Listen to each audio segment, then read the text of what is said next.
Hello, my friend. Let me ask you something very personal.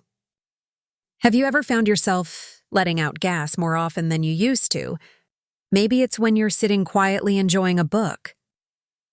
Or perhaps it's when you're walking with a friend and suddenly feel that telltale pressure. For some, it's in bed with a partner.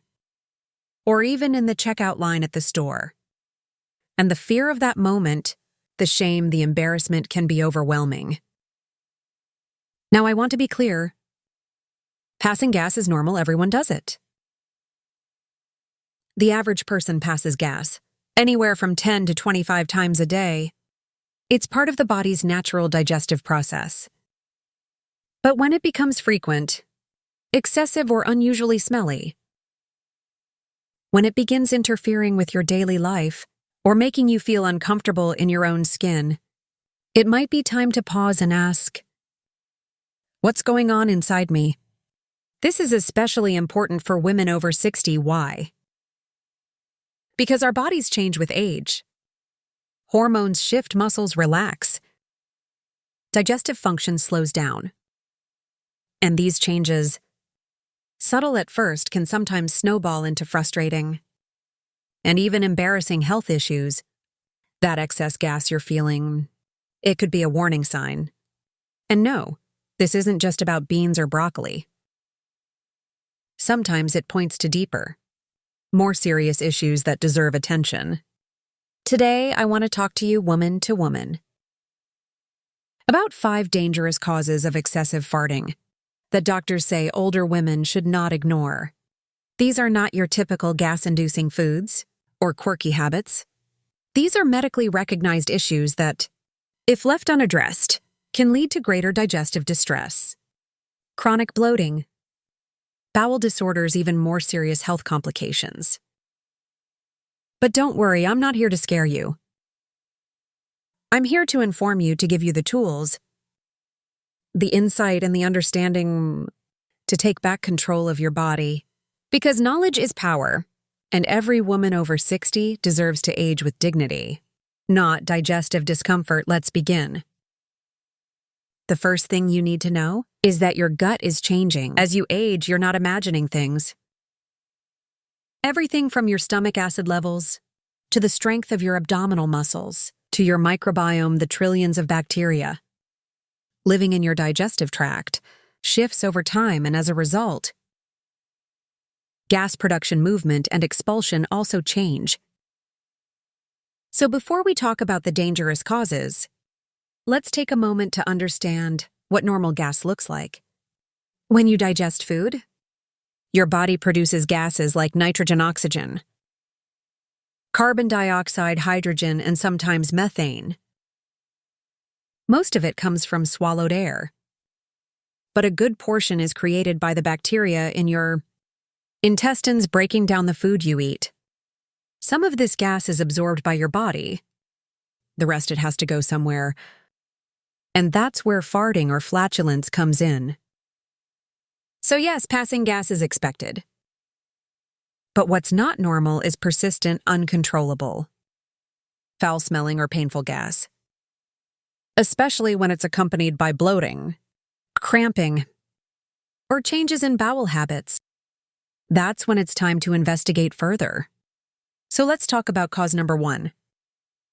Something many women don't even realize is affecting them: small intestinal bacterial overgrowth, also known as SIBO, is a condition where bacteria that are normally present in the colon begin to accumulate in the small intestine. These bacteria aren't inherently bad. In the right place, they help you digest fiber and produce vitamins. But when they migrate to the wrong area, they start fermenting food too early in the digestive process. This premature fermentation leads to an overproduction of hydrogen or methane gas, and that gas gets trapped, builds up, and eventually has to come out. Now here's what's especially troubling. SIBO is more common in older women, particularly those over 60. Why? Because aging slows down the motility of the intestines, the wave-like motion that pushes food through your gut. When food lingers too long, It creates a breeding ground for bacteria in places they don't belong, and the symptoms excessive gas, bloating, especially after meals, feeling full quickly, even nausea or diarrhea. And unfortunately, many doctors misdiagnose SIBO as IBS, irritable bowel syndrome, and miss the bacterial overgrowth entirely. If you're someone who's been battling persistent gas, and you've tried changing your diet, avoiding dairy or gluten, and nothing seems to help, it's worth talking to a gastroenterologist about SIBO. A simple breath test can often diagnose it, and treatment usually involves a course of antibiotics, followed by probiotics to restore healthy gut flora. Let's move to cause number 2, which is surprisingly common: poor pancreatic function, also called exocrine pancreatic insufficiency, or EPI. Your pancreas is a quiet, humble organ tucked behind your stomach. It doesn't get much attention, but it plays a crucial role in digestion. Every time you eat, your pancreas releases enzymes that help break down fats, proteins, and carbohydrates. But over time, especially with aging, or if you've had conditions like diabetes, gallbladder removal, or chronic acid reflux, your pancreas may stop producing enough enzymes. Without these enzymes, your food isn't digested properly. It sits in the intestine and ferments, and that fermentation creates large volumes of gas, often with a distinct sulfur-like smell. We're talking about the kind of gas that clears a room. It can be mortifying, but more importantly, it's a red flag that your digestion is struggling. Many women with pancreatic insufficiency also lose weight without trying, experience floating stools, or feel like food just isn't sitting right. If that sounds like you, it's important to speak to a doctor. The good news: EPI is treatable with prescription pancreatic enzymes, taken with meals. Once your body gets the help it needs, the excessive gas often disappears like magic. Now let's talk about cause number 3. Something most women never consider: pelvic floor dysfunction. You might be thinking, what does my pelvic floor have to do with gas? But hear me out. Your pelvic floor muscles are the sling of muscles that support your bladder, uterus, and rectum. They help control urination, bowel movements, and yes, gas expulsion. As we age, these muscles can weaken, especially after childbirth, hysterectomy, or years of chronic constipation. When these muscles lose tone, you may find yourself passing gas unintentionally, often without warning, and sometimes without even feeling it. Or you may feel gas trapped and have trouble letting it out, causing painful pressure and bloating. This kind of gas isn't just about digestion. It's about muscle control. Many older women experience this, but are too embarrassed to talk about it. Even with their doctor, there are solutions. Pelvic floor physical therapy, Kegel exercises, and posture training can restore control and reduce the frequency of accidental gas releases.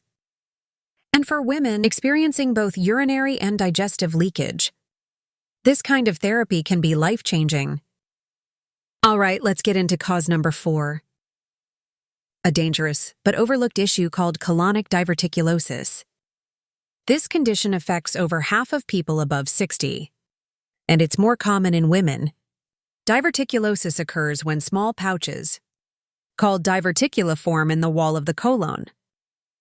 These pouches can trap food particles and waste, leading to fermentation and, you guessed it, excess gas production. Most people with diverticulosis don't even know they have it until it becomes inflamed or infected, a condition known as diverticulitis. But even before infection sets in, the condition can cause persistent bloating, cramping, and flatulence in some cases. Women describe it as gas that won't quit. No matter what they eat, this is especially concerning. If you're someone who frequently uses laxatives or has a low-fiber diet over time, These habits can lead to the development of diverticular, worsening the issue. Doctors recommend a careful increase in dietary fiber, along with plenty of water and physical activity, to help prevent complications. In more severe cases, medication or even surgery may be needed. And finally, cause number 5, the sneaky, widespread, and misunderstood issue of food intolerances and sensitivities. Now, I'm not talking about dramatic, throat-closing allergic reactions. I'm talking about subtle sensitivities, the kind that sneak up on you in your 60s and 70s. Even if you never had trouble before, lactose intolerance is the big one. As we age, our bodies produce less lactase, the enzyme that breaks down lactose in dairy. Without enough lactase milk, cheese and cream start to ferment in your gut, producing hydrogen gas, bloating, and yes, farts. But dairy isn't the only culprit. Gluten sensitivity, fructose malabsorption, artificial sweeteners like sorbitol, and even certain vegetables, cabbage, onions, garlic, can all become harder to digest as you age. This is why so many women over 60 start to feel like, everything makes me gassy. It's not in your head, it's your aging digestive system, signaling that it needs gentler, more tailored nutrition and elimination diet.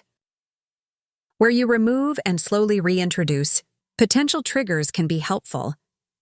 Working with a dietitian or a functional medicine practitioner can help you discover your unique food triggers and build a meal plan that supports healthy digestion. Now let me say something important. Excessive gas is not a moral failure. It is not a sign that you are dirty or unkempt or broken. It is your body communicating with you. And the older we get, the more we need to listen. Whether your gas is due to SIBO, poor enzyme production, weakened pelvic muscles, colon changes, or food sensitivities, there are answers, there are solutions. And you are not alone. Too many women suffer in silence. They retreat from social gatherings. They feel ashamed. They wear dark clothes. They avoid intimacy. They stop laughing, dancing, even walking outside. All because they fear the next embarrassing moment.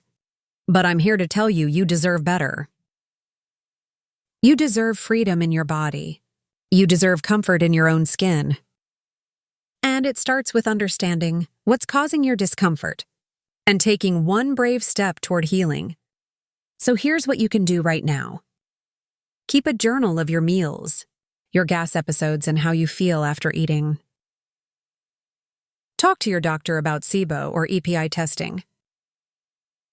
Ask for a referral to a pelvic floor specialist. Consider removing dairy or gluten for a few weeks and see how your body responds. And most importantly, don't suffer in silence. Your digestion, your gut health, your confidence, they matter. You are not just an older woman. You are a whole person, a wise, experienced, resilient woman who still deserves to feel strong, sexy, capable, and free. Thank you for spending this time with me. I hope you walk away from this video with more clarity, more understanding, and most of all, more compassion for yourself. If this video helped you, share it with a sister, a mother, a friend. Leave a comment below. Let's break the silence around women's digestive health. And don't forget to subscribe, because we're building a space where older women can speak, be heard, and heal together. Until next time, take care of your gut and it will take care of you.